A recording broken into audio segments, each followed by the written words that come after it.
Jesse Matador, diaspora musicien congolais Oyo, ayaki na cadre ya Okapi Award mokolelo ayaki ko visiter Lingala Facile pour un reportage Oyo.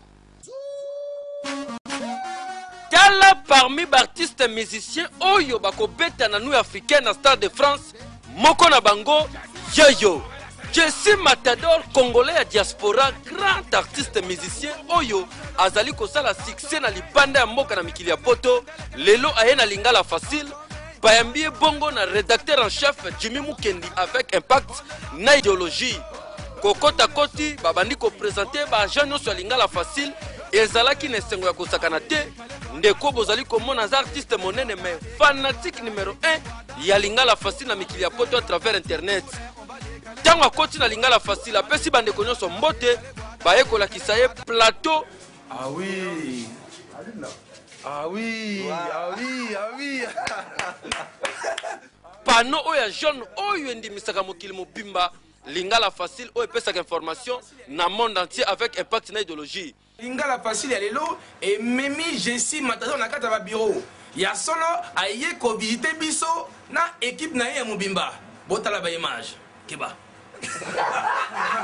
Balobi était Jesse Matador a kobeta le 11 juin na Stade de France na Fali Ipupa na Werason et kozala dégâts terrible. Akangami photo na bandeko nyonso pe à vivre en live ndenge nini bachaka avant na Lingala Facile pasteur bona bandeko sala commentaire amoni azalaki na sengo ya kosakana te boyoka tour à tour na micro Lingala Facile ndenge lokolele laki. D'abord, merci pour Bembinga, merci pour Nato. Pour Lingala Facile, je pense que c'est une bonne initiative pour tous les Landango, mais vraiment fort. Tous les Landango, chaque jour d'événement. Je pense que Lingala Facile, il faut continuer pour les autres, ça peut être fierté en Boka dans le monde entier. Pour la Stade de France, tout le monde a envie de rendre Congolais très méchants.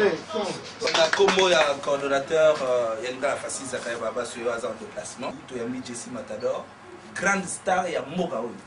En tout cas, Bissonde Tolobiango, grande star, Postal de France le 11, Baza 3 na affiche.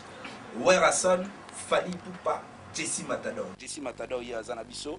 En tout cas, merci et honneur au Yosali Lingala Facile. Et puis, si vous pour ça, vous continuez à travailler Makasi. En tout cas, vous en avez encouragement. Il y a équipe Mobimba, surtout un coordonnateur Oyo.